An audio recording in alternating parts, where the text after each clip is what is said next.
This is Greg Pass with the Americans in Wartime Experience. Today's date is September the 7th, 2023, and I am in Williamsburg, Virginia, and I have the pleasure to sit down with Mr. Baxter Carr. Thank you for joining us today. You're welcome. Well, can you tell us your full name and where you were born? Yeah, Baxter Chandler Carr, Jr., born in Norfolk, Virginia. And what war did you participate in? In World War II. Okay. And did you have any military veterans in your family? Nope. No, I don't think I did. You're the first one, huh? Uh-huh. As far as I know. I'm sorry? As far as I can tell, I don't. Gotcha. So tell us, let's talk about a little bit about Pearl Harbor. Do you remember where you were when you heard about the attack on Pearl Harbor? I sure do. Tell us a little bit about that. I was in college at the time, I think a sophomore, and I had just come to my home from a fraternity meeting, and when I got in the house, my dad said to me, "It sounds like all hell is broken loose over in the Pacific Ocean."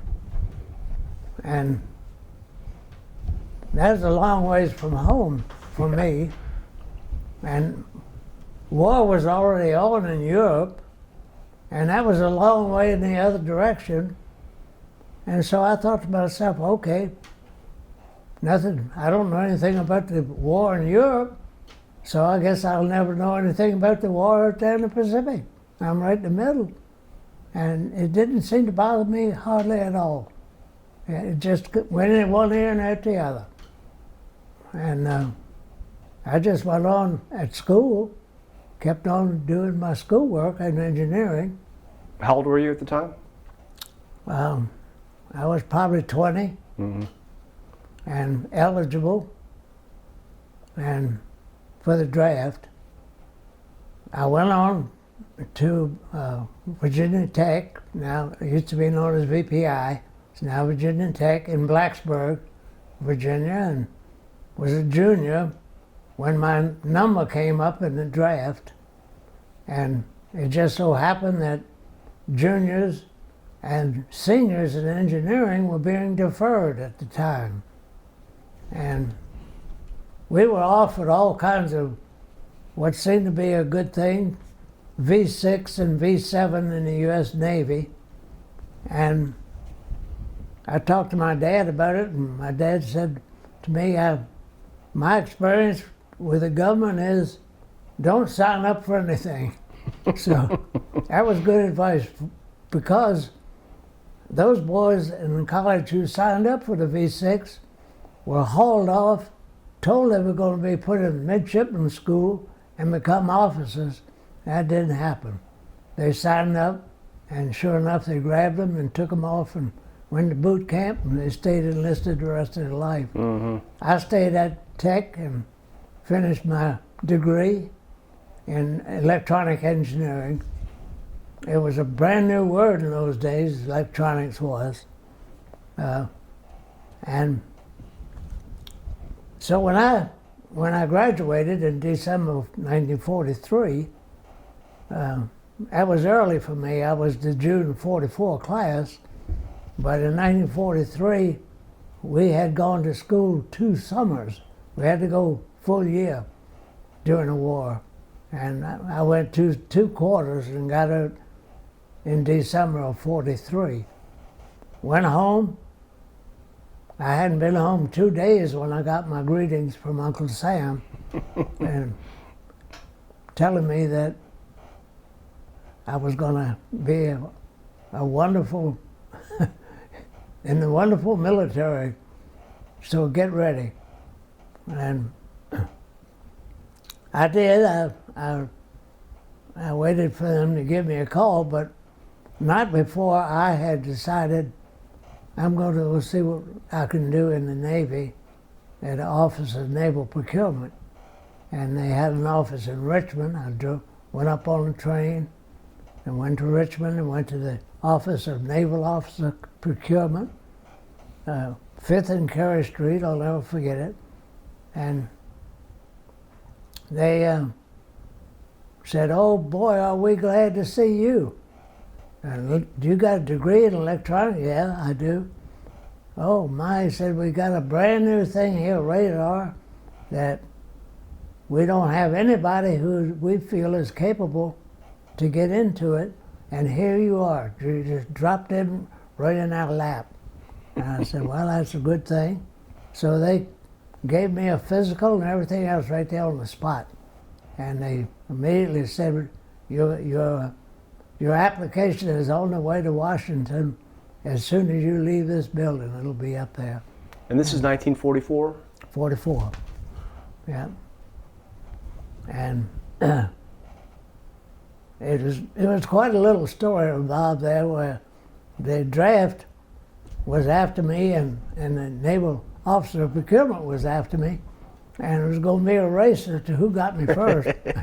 And it turned out that the draft got me first, and they sent me to Richmond to for further transfer to a boot camp up in upstate New York. I've kind of forgotten the name of it. Don't think it's hardly there today.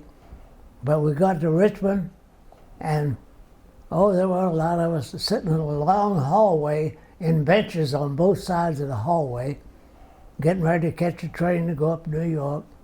And I was sitting there, and all of a sudden I heard my name on a loudspeaker system, and it said, "Come to such and such a room."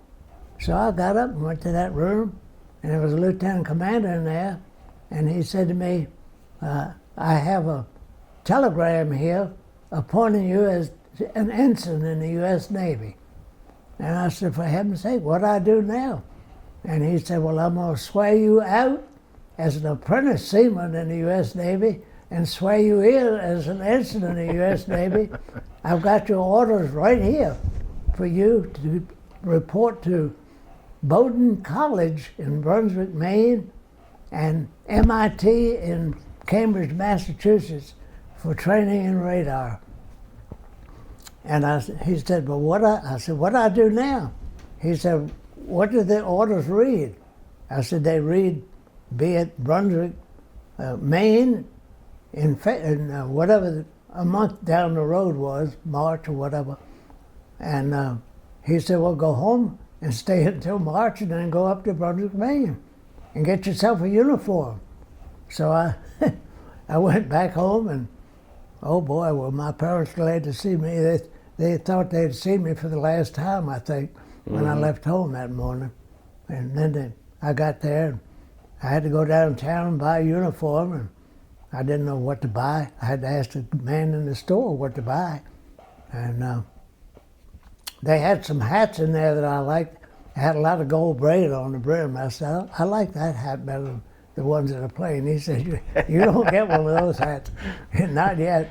And so I got all my equipment, and the day came, and I got all dressed up in my uniform, because I was officially in the Navy at that time. I got in my uniform. I went up to New York for further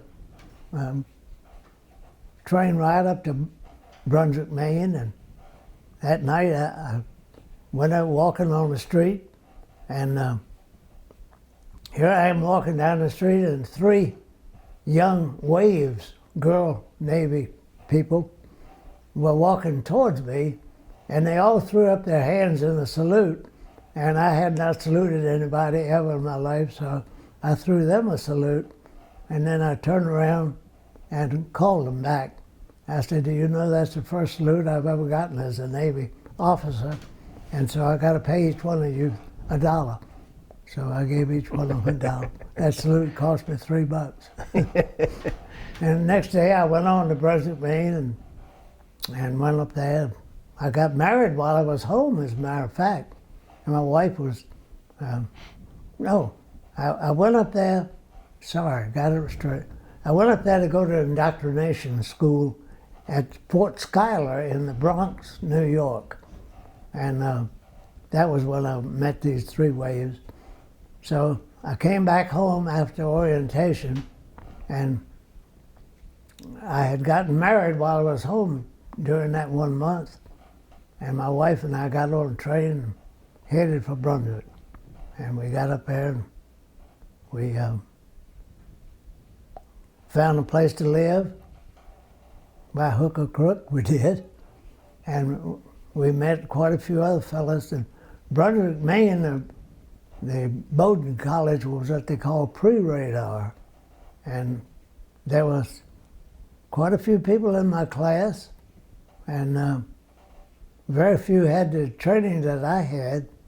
They were taking whatever they could get. Anybody in any technical field was going to be made a radar officer. And I trained a lot of them at night. They couldn't pick up stuff as fast as it was thrown at them, so I was fortunate enough to be able to help them, and I did. And we got through that, and then we went to Cambridge, Massachusetts, to MIT, and spent 6 months there doing work. I've got a certificate up here on the wall from MIT for studying ultra-high frequency techniques. It was practically an unknown thing at the time.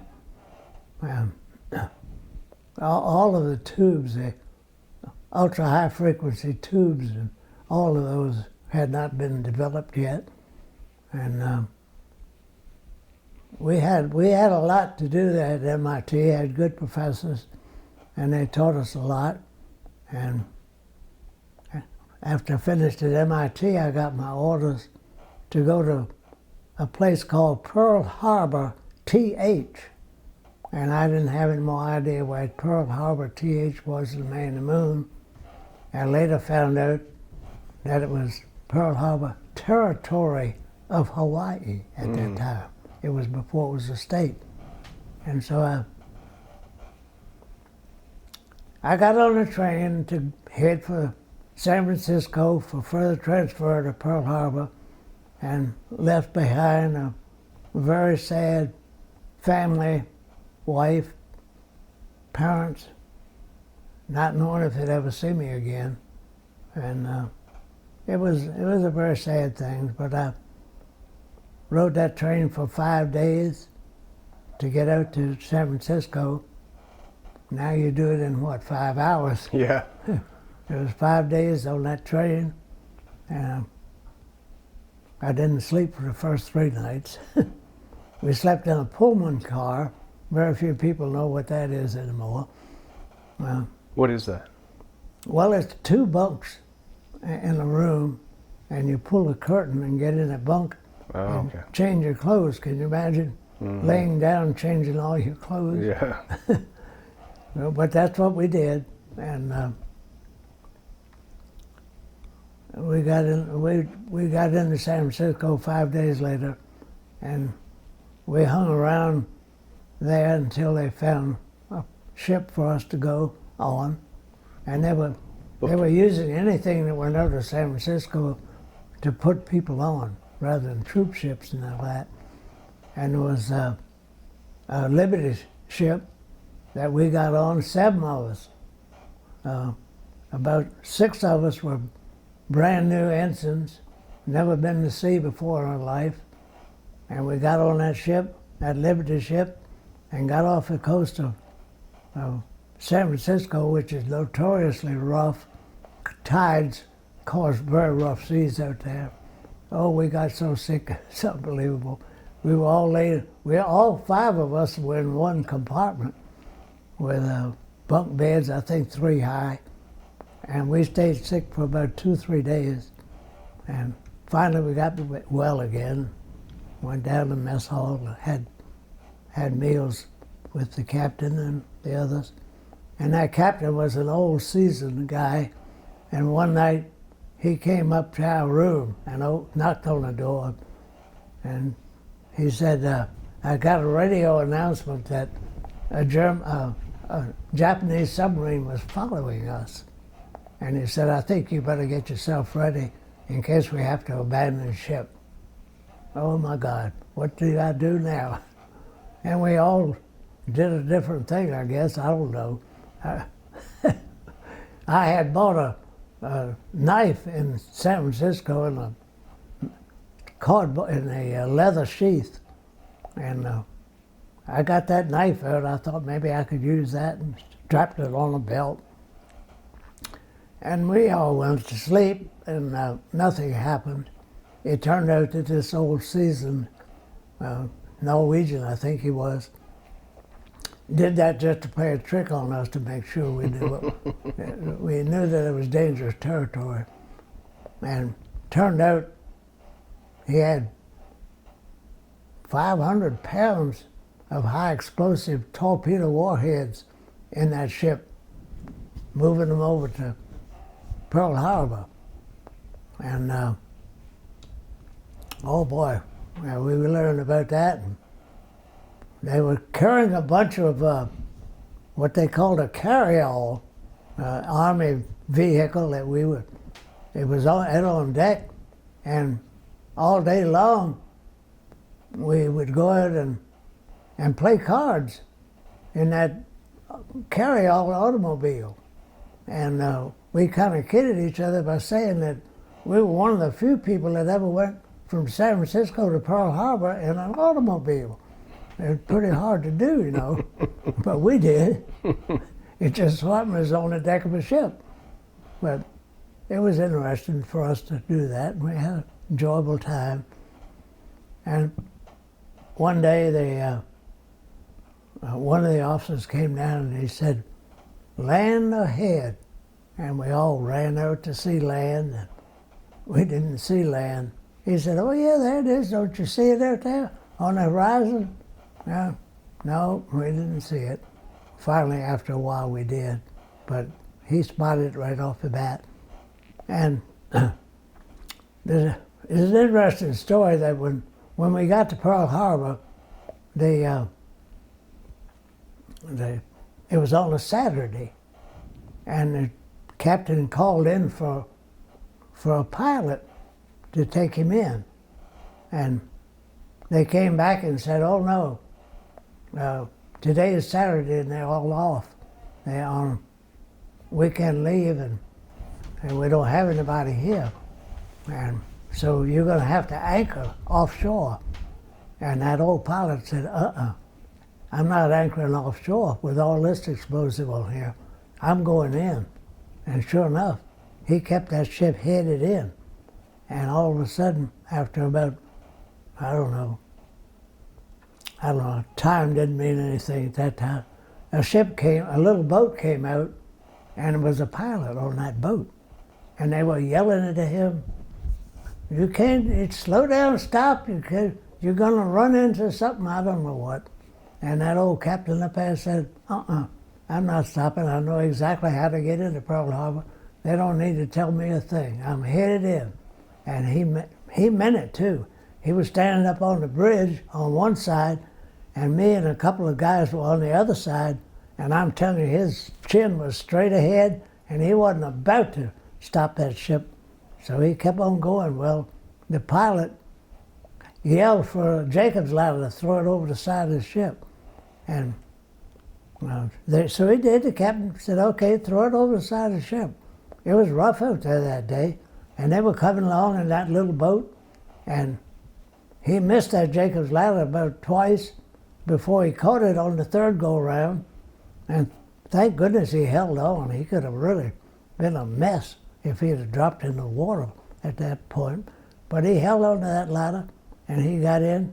And well, of course, when the pilot gets on board ship, he's in charge.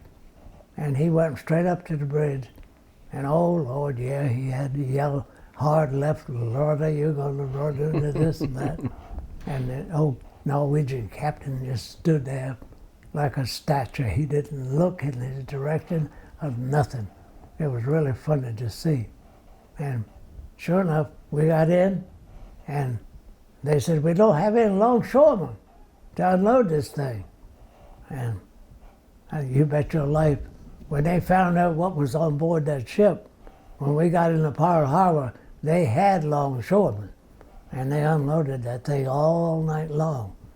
We stayed on board, and then finally we went ahead and got into Pearl Harbor, and we went over to a school there it was the Pacific Fleet Radar Center, but it was also a pool of radar officers that when a ship would come in to Pearl needing a radar officer, they would take them out of that pool and head on out to the Pacific, to wherever.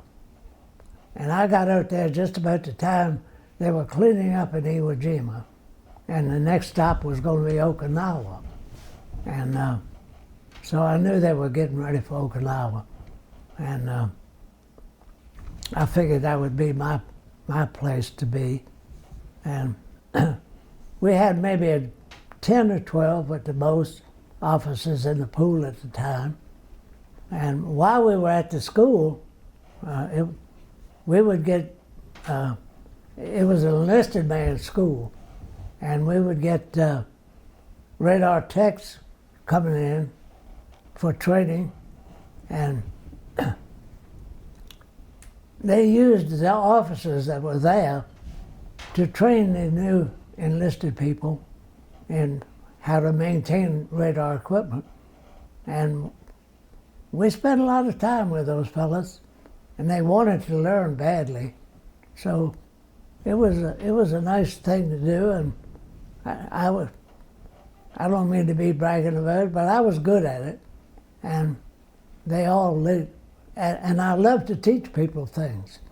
And they were all very happy for me to show them things to do, to maintain, how to go through it step by step, find where the trouble was, and replace whatever needed to be replaced.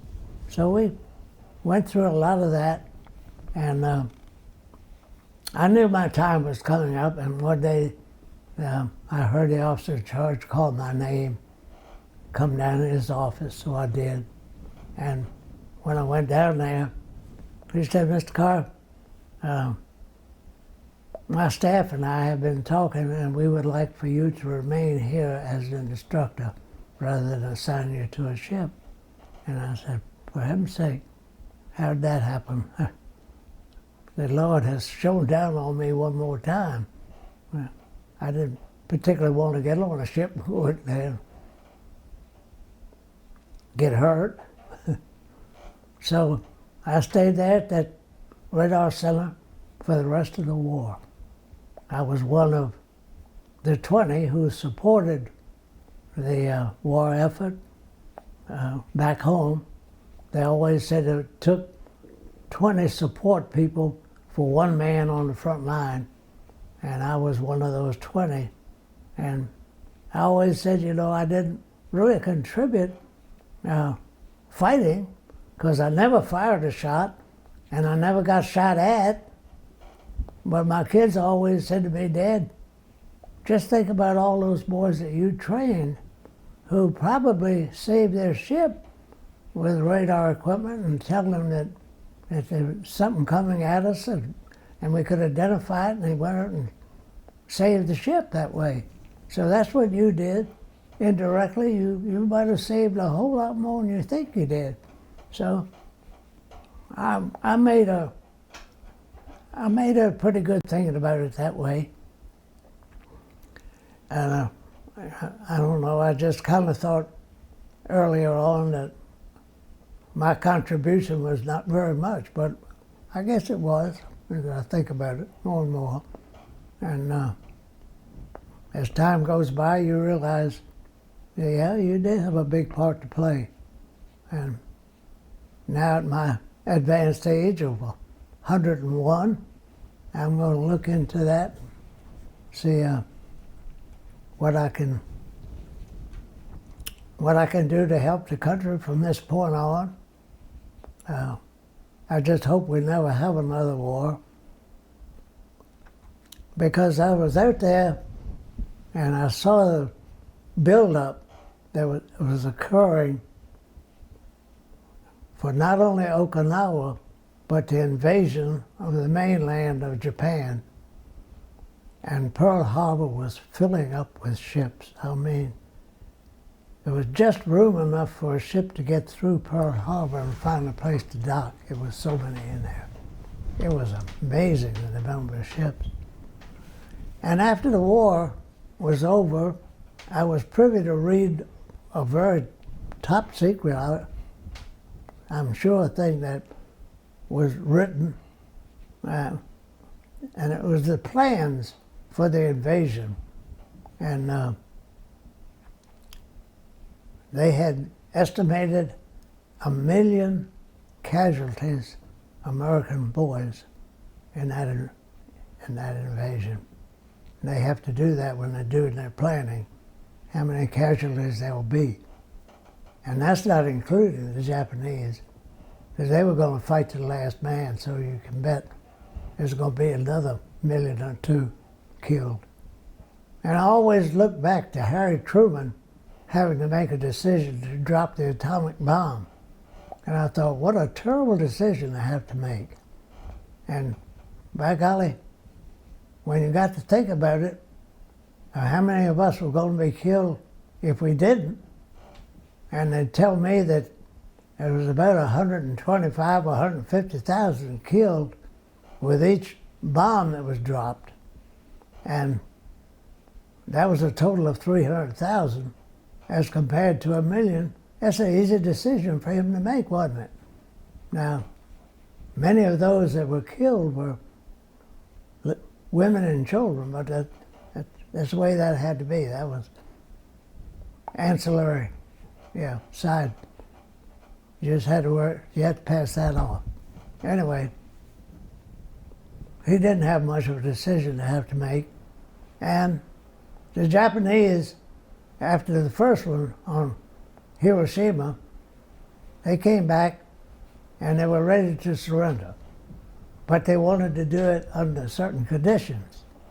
And the U.S. said, absolutely not. This will be an unconditional surrender or we will keep on. They said, okay, keep on. So, a week later, we dropped one on Nagasaki. And that's when the Japanese came and said, unconditional. And that was it. The war was over. What a happy day that was in Pearl Harbor, I can tell you. Tell us about that. How did you hear the news? It was all over everything. Radio. We didn't have TV, but radio. And all you had to do was look over to Pearl Harbor, and the Pacific Radar Center was located at Camp Catlin, which was out on Kamehameha Highway, maybe a couple of miles from the Navy Yard, Naval Base. And at Camp Catlin was the headquarters of the Fleet Marine Force Pacific. That's where the top general of the Marine Force in the Pacific was located. His headquarters were there, and the Navy took over a small part of it. And our radar school was part of that. And we taught CIC, Combat Information Center, directors, and code. We taught communications, code, and flag signals, and radar. And we had, I don't know how many different radar equipments there that we taught. We had all kinds of departments, large ship, small ship department. It was a big radar school that we went to. And what was the name of the camp? It's called Camp Catlin. How do you spell it? Catlin. It's about 2 miles below on Kamehameha Highway. And this is where you taught at? Kamehameha. This is where your school was that you taught at? That's where the school, the Pacific Fleet Radar Center, Camp Catlin. And where is that in relation to Pearl Harbor? It's between downtown Honolulu and the Navy base. Gotcha. And the Navy base is Pearl Harbor. That's the harbor. Mm-hmm. And that's what they called it. They had a big Air Force base there. Ford Island was the Air Force base. Was a Navy Air Force base. And it was all Navy, that whole thing was. They had Army bases all around in Hawaii. It's on Oahu, the island of Oahu. And I don't know how much else to tell you about it, but I spent quite a bit of time there. When I became the officer in charge of the radar operator school, and I moved from the technical side over to the operational side, and taught young men how to operate the equipment, and what to look for, and how to look for it, and all of that. We had enlisted men instructors, but officers headed up each department, and we set the curriculum and all that. And it was a important job. I taught prospective commanding officers, PCOs, came through there to learn something about radar. When they're going to be a commanding officer, they needed to know a little bit about radar equipment and how it works and all that. And so we had quite a few commanders and captains come through, and I was assigned to teach them as much as I could in a short period of time about how radar worked, a little bit about it, and pulsing and all that. It's a lot to know about radar, and you can't pump that into somebody's head all at once in a short period of time. You have to kind of divide it up and make it simple enough that they can understand a little something about it. And I had some wonderful high-ranking officers come through and learn about radar. I enjoyed that too, and maybe I contributed there. Who knows? But I was one of those 20 that contributed supporting those that went out and did the fighting. Yeah. Let me back up a little bit. Your training, you mentioned that you were at MIT and you did some advanced training on the East Coast. You also said something about orientation. Is that like basic training? That was basic. I had to do that. It was, we used to kid young Navy officers about being 90-day wonders because they would only have 90 days of training. And particularly the boys from the academy who are the same rank as we were. And here we had 3 months of training and they had 4 years. And they called us 90-day wonders. Well, when I went through, they were pushing them faster in 60 days. So I was a 60-day wonder at Fort Schuyler in the Bronx, New York. And what did that entail? What kind of training was that? It was, well, we used a lot of the enlisted stuff to get in boot camp. The Blue Jackets Manual, if you know, I don't imagine you know about it, but in the Navy, enlisted guy would. The Blue Jackets Manual, it tells you all about how to act and what to wear, and then you get into identifying ships by their silhouettes, and you have to do a little bit about code. You have to learn code. You have to learn signaling with flags and all of that Navy stuff. How to be a duty officer on board ship.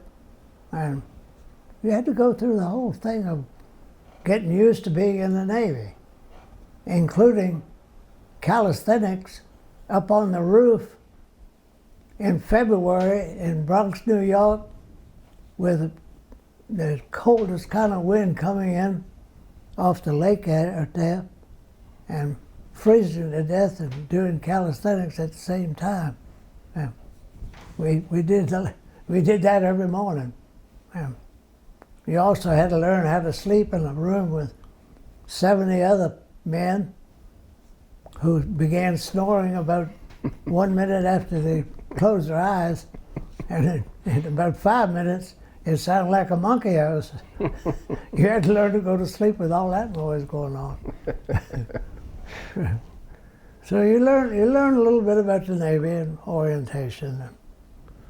And do you remember the date that you got to Hawaii? It was 1945, because my schooling took a year. It was early 45. As a matter of fact, when I got over there, I learned, I hadn't been there hardly a day or two, when I learned of the death of Franklin D. Roosevelt. Gotcha. So it was right along February 45. So when you're in Hawaii, where were you living at? Were you in barracks? Or? Yeah, we had an officers' barracks there at the school. And what did you share a room with somebody, or was it an open bay type there thing? There were three of us in the same room. Okay. It was a nice big room. And in Hawaii, they don't use windows, they just have screens. Mm-hmm. So they have an awning that goes there to keep rain from coming in, but no windows at all. And it was okay. We didn't mind it. We enjoyed it. We had good. If you had a good roommate, and most of us were okay guys. I enjoyed it. And then we had enlisted barracks, and the officers had the duty. We had to pass the duty around, and I had to strap a 45 on, walk around, quiet down the enlisted men. They would have all kinds of music and stuff going on in their barracks, and after I don't know what the time was. I said 9 o'clock at night. It's supposed to be quiet. It wasn't. It was our job to see if we couldn't get them quieted down. Yeah. What about the food? You have good food there? Not bad. Yeah. I learned to drink coffee. I remember that. First time I'd ever had coffee in my life. And I learned to drink it there. And the food, yeah, it was good. What about communication with your family? How did you communicate with your wife? Or you guys get letters or anything? There was no communications back home. No letters? You didn't? Oh yeah, letters. Oh, absolutely. Yeah, you had V-mail. That's what I was going to say. You guys used the V-mail? Yeah, we used V-mail. And we would have to censor a lot of the mail that went out. The officers did, and that was a big thing that I did. But our mail had to be censored as well, and so they would send our mail somewhere else, and it would get censored. And occasionally, folks at home told me this stuff was blacked out. They couldn't read it that I had put in there. Then after the war, we were able to make telephone calls. It was for 3 minutes, it was $15 to call back to Virginia. That's a lot of money. Oh yeah. It's a lot of money today, much less back then. Yeah. And I mean to tell you, we talked fast to get it all in 3 minutes. But it was after the war. After the war was over, by the way, I guess I didn't have a lot of points compared to some of the guys to come home. And it kind of left me there by myself. And so I enjoyed being the top officer in the whole place as a lieutenant junior grade. And I got a vehicle, and I could drive around in that. And then they came along and said, "There's so few of you all left here.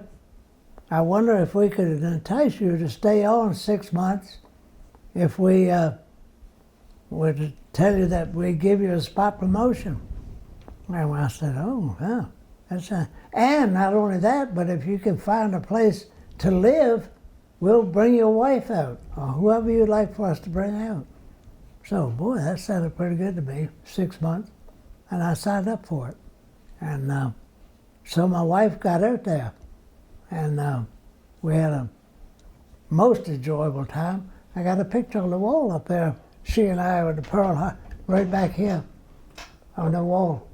Oh, by the window. I'll get a picture of that before I leave. Yeah, that's she and I out there in Hawaii after the war was over. And I did find a place.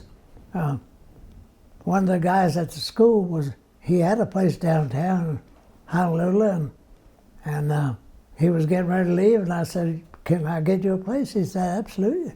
You talk to the owner, and I did, and the owner said, "Sure, come on." So I got that nice little apartment, and so she and I lived together there.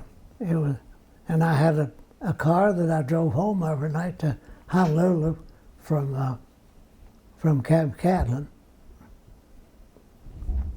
So tell us a little about Pearl Harbor. What did Pearl Harbor look like when you were there?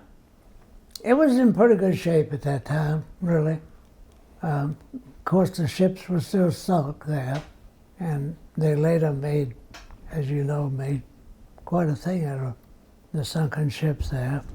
And they had a dump there that, oh good night, they'd had all kinds of old busted up Japanese Zero airplanes, and they were all over the place in that dump. And they had taken them all off and put them in one spot. And you could go over there and get whatever you wanted to get. It was up to you. And I went over and picked up several pieces of metal off of several of the Japanese airplanes.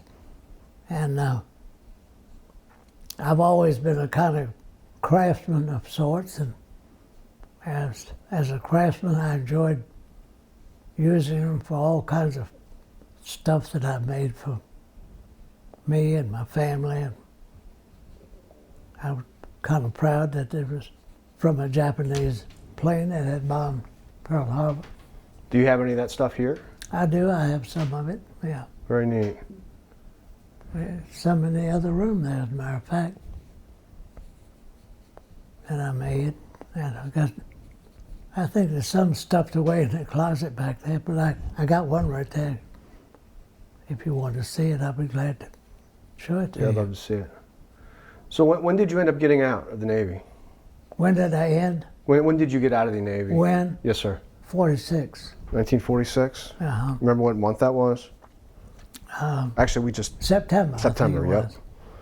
And then I was in the inactive. When you got out of the Navy at that time, I think maybe Army too, I don't know, you did not get your discharge. You were separated. Mm-hmm. And they wanted you to stay on so that they could pick you off and use you at any time they wanted. And I was not happy about that, but there's nothing I could do about it. So I was separated in September of 46, and then it wasn't until 54 that I got my actual discharge. Mm-hmm. And I was in what they call the inactive reserve. Well, and that's when my lieutenant came through, my 2 stripes. I had a stripe and a half when I got out. Tell us a little bit about how advanced was our radar system compared to our adversaries, the Germans and the Japanese? Yeah. Were we light years ahead of them, or? We were ahead, yes, very definitely ahead in the ability. Our transmitters required some pretty fancy tubes to get the frequencies that we wanted to get. And the higher the frequency in a radar equipment, the smaller the beam that goes out. When we first started, the beam was huge, so that you see a target out there and it would just be one big blob on the radar screen. As that frequencies got higher and higher, and then the beam narrower and narrower, you see it would make it clearer on the radar screen, so that we could almost tell. And I remember seeing this when I was out there. They were using B-26s, Flying Fortress. Is that 26? I'm not. 17? B-17s, yeah. They were using B-17s to bomb the Japanese mainland. While I was an instructor, I used to get on ships and go out from Pearl Harbor on 1-month cruises. And there were times when we were out there, we were close enough that we could pick up this whole group of B-17s going into the Japanese mainland. And with that fine beam that we had on our radar, it would pick out between each individual airplane. We were really pleased with that. And that did a wonderful job in identifying and finding targets and being able to shoot them down with that fire beam on it. So yeah, and we were able to pick up those beams, I mean those tubes, probably before anybody else, yeah, I'm sure of that. It certainly was better than the Japanese, by far. And the Allies were all working together, so I presume we all had about the same thing. If I was enlisted and I went through your school, how long would it take? How long was the school for me to learn how to operate radar? It all depended on your ship. Okay. Usually the boys came from a ship. And if the ship was in Pearl Harbor for 2 months, you stayed 2 months. And that would be about the maximum amount of time. You'd already had training back in the States before you ever got assigned to a ship as a radar tech. You had to have. And to be a radar tech, you had to know something. You had to know a lot. And it was at least a 1-year training at Great Lakes in Chicago. That's where the school was for enlisted people. And yeah, it was, but they would come to us to get all the upgrades. We had all the latest stuff there at the radar center. And they could get all the upgrades to their new equipment and understand where they were and what they were doing. And so they got a good training from us, upgrading. And that was what we did the most of. They were all smart boys, there's no question about that, because they had to take, what was it, the GCD or something, and they had to make a outstanding grade on that. And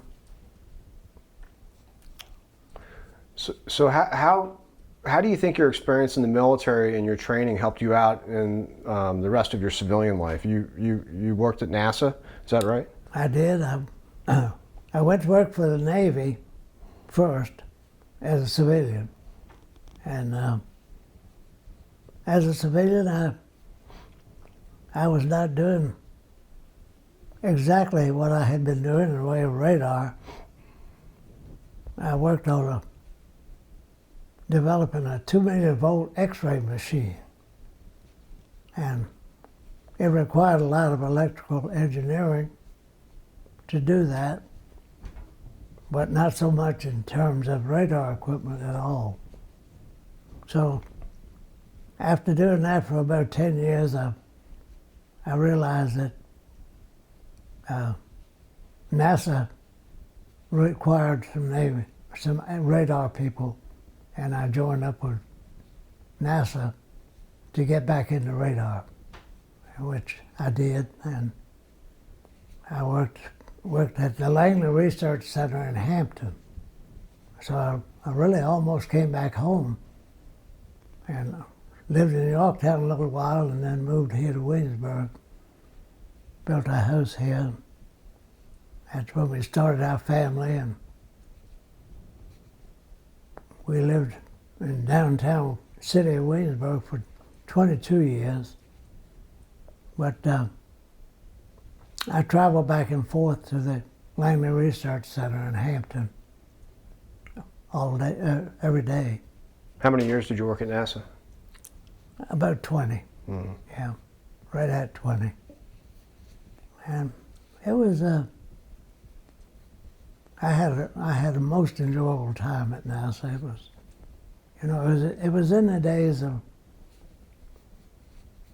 going to the moon, and the president had said we're going to send a man to the moon by the end of the decade, get him back home safely. And budgets didn't seem to mean a whole lot. We had a man named James Webb who was the administrator of NASA at the time. He was not an engineer, he was a lawyer. But he could go over to the Congress and tell them what we needed, and they gave it to him immediately in the way of monies. And so we didn't have all that to worry about constantly. We were going to have enough money to do this, do that, and the other. We had the money. The president said what we're going to do, and the Congress followed up with that. And they made sure we got all that we needed. And we did what he wanted to do, as you well know. And Where were you when we landed on the moon? Where were you? Were you? I was at Langley. They were all at Langley to begin with. All of the astronauts came there. And Langley was going to be the manned center. But as politics goes, President Lyndon Johnson showed up as president, and he said, oh no, that manned center is going to be in Texas. That was his home state. Oh. And sure enough, it wound up in Houston, Texas. And a lot of our guys went. I chose not to. Quite a few of them did. And went down to Houston and stayed with them. But I did everything I wanted to do back at Langley. Langley is a research center, and we worked on, well, for example, the tiles. They were all of the research work on the tiles that they used for coming in to heat shield. Mm-hmm. We did all that work at Langley to get those tiles to where they would operate properly, because we had all the wind tunnels necessary to test them. And we tested, thousands of different ceramics. And so, we only had so many people, most notable of which was Chris Kraft. He was the kind of guy who was ahead of all that Mercury stuff. Young man from Hampton, came from Hampton. He was at Virginia Tech when I was there at the same time. But Chris really went straight up the ladder when he joined NASA. And he was the mouthpiece of NASA for the Mercury shots. And then he stayed on to Gemini. And I don't know, Chris kind of went out of sight at Apollo. Somebody else took the job. And Chris did a good job for us all the way through. And he became the head of the Manned Spacecraft Center in Houston. And he was a good one for that, because he really knew the whole system. And he knew when to go and when not to go. And a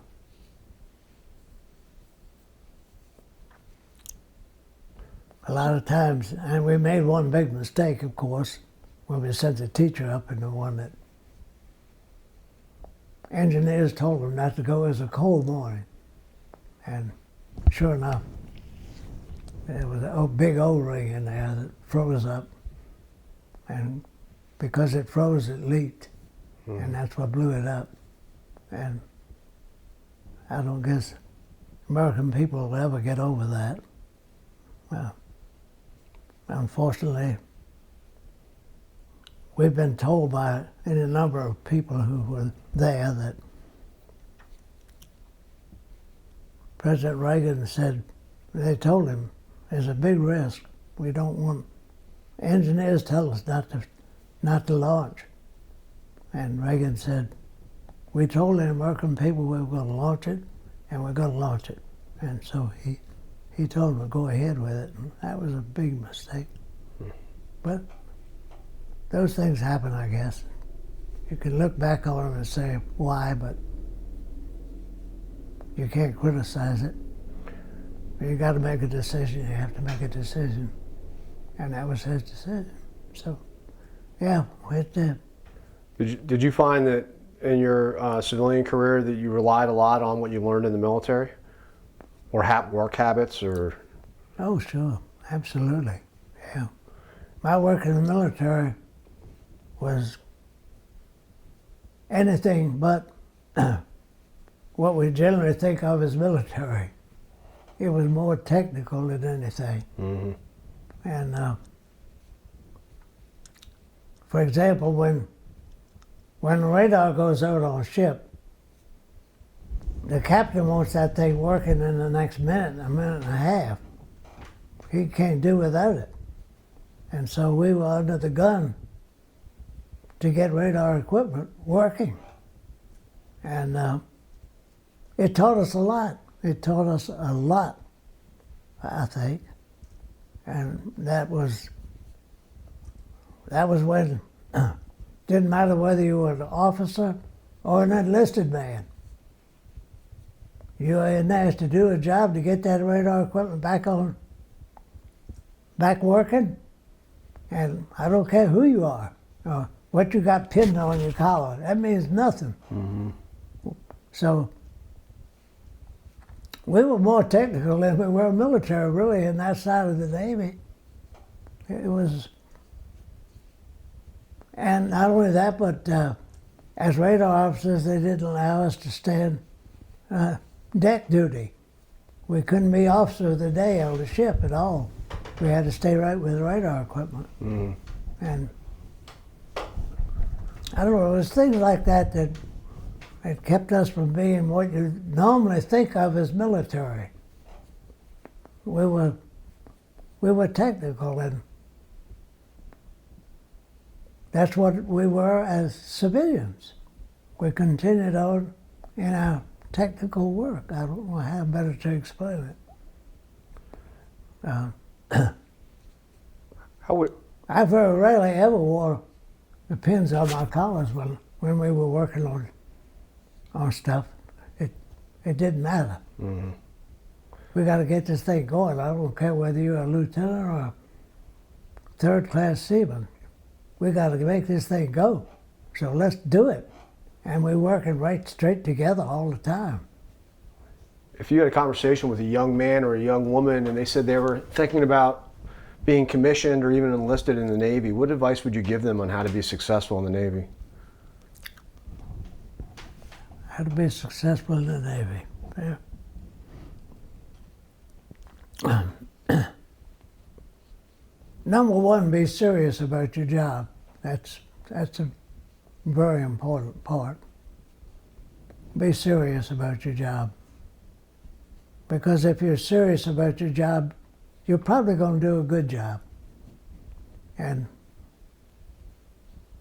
just like anywhere else, if you do a good job, it's an upward spiral that those above you recognize that you've done a good job, and they will reward you for that good job. And the spiral, then after you get rewarded for a good job, you want to do an even better job. And it just keeps on going upward. And the other way around, too. If you don't enjoy what you're doing, you don't do a good job. And that spiral goes right down into the ground. And you don't do well. Military, same thing. There's a very close connection between military and civilian that I know anything about. And that's because so many times the military and the civilian, they mesh together in this world today. A lot of military stuff, a lot of civilian. Look at all the civilian stuff that NASA has turned out that's being used by the military. Big time stuff. Mm-hmm. We have a book about 2 inches thick of the things that NASA has developed that are being used out in the civilian world and the military world, all over everywhere. So, yeah, I see the military very similar to the civilian. There's very little difference there. You got captains and commanders and a chain of command. Got the same thing in civilian life. you got the president and vice president and all the people down below them, and so it's very much, it's very similar. Mm-hmm. And I don't see a big difference. So whatever you do good in civilian life counts for so much, and same in the military. You just have to do good. You have to be serious. You have to be on that upward spiral. So I got one last question for you. Okay. It's a doozy. It's a good one. Oh my goodness. Brace yourself. I don't know that I'm ready for it. So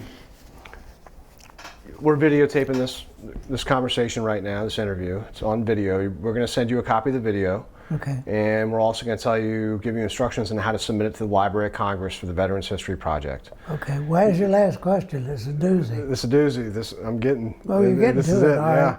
So theoretically, your interview will be there a couple hundred years from now, 300, 400 years from now, and one of your great-great-grandkids might stumble upon your video. Yeah. What would you want them to know about your service to your country? Okay. Well, I simply want them to know that I served my country, first of all. I love this country, and I served it, and I'm proud that I did. Very proud. Now, I have just completed a book on my life. It's up here on the shelf. And in that book, I have, in the very beginning of the book, I have said that my children, my immediate children, we have 4. We had 4 kids. And they will all be extremely interested in reading my life story. I have grandchildren that all know me, and they'll be interested in it as well. Great-grandchildren are coming along. I've got one at about 13 right now, and she knows me, and it might mean something to her. But I also have some that are coming along that are not, well, grandchildren, most of them know me, and so they'll probably be interested in what I wrote. Great-grandchildren, no. The oldest of the great-grandchildren is 13, and she'll remember me, of course. But after that, they are going to know you less and less. And in the book, I say that after the 3rd or 4th generation has gone past, it's going to be a case of those 2 old people that used to live back there in the old days, just as you think of those who lived in the 1700s now. You didn't know them, you don't know much about them, you don't know their character, their personality, you know nothing about them. So you wouldn't be particularly interested in learning what they did. Okay, it's good to know that they fought in the American Revolution, maybe, I don't know, probably is. And that's about it. So, I answered that question the same way that I did in the book. One of these days, 300 or 400 years from now, somebody who's going to be wanting to do ancestry work is going to stumble on that book, and it'll be a treasure to learn something about that old guy that lived back there in the 1900s and the 2000s. And I think it'll be the same exact thing with a person getting to know me as a military person, which only lasted, say, 2.5 years of my whole life. And all the rest was in civilian life. So, yeah, and it was during war time, and that's a whole lot different than military life. When a war is not on, it's a totally different thing entirely. I've learned that over time. Well, so I don't know, 400 years from now, I don't think anybody will be worried about it. No telling what kind of wars we're going to have in the meantime. World War II is going to be something way, way back yonder. Mm-hmm. It's not going. What would be 400 years from now? 2060 something? Yeah. Is that right? 2060? 400 years? Mm-hmm. Yeah. Maybe by the year 3000? Who knows? I wish I knew what 3000 was going to bring. I'm not that kind of a visionary. I can only guess. I've been a big one to say this. We all make the world that we live in. For example, you in your generation, and I'm putting you in a different generation from me, but you in your generation are going to live, you're going to sleep in the bed that you made. And it's going to be okay because it's the bed you made. It's going to be entirely different than the bed I made and the bed I slept in as a generation before you. Does that make any sense? For example, now, my granddaddy may have said, "Oh, Lord," he said, "I've left this world in terrible shape. No telling what my child is going to do, my grandchild is going to do. It's going to be an awful world." Well, it just so happens that his grandchild made the world that his grandchild lived in. He made that bed and he slept in it. And each generation does that. So now, in the generations 400 years from now, it's going to be kids, I guess, that make that older generation, whatever it is. If we still got a world, who knows about that? That's a little bit too far down the road to really predict much, I Yes, tell it you. is. I know I can't. No, I cannot. I can't vision that at all. Well, thank you so much for your thoughts. Thank you for spending time with us today. And most importantly, thank you for your service. It was a pleasure to meet you, sir. And I'm so glad Thank to you, meet you, sir. Greg. I Thank you appreciate so you much. coming here. You did a great job. It's been a nice time with you. Thank you.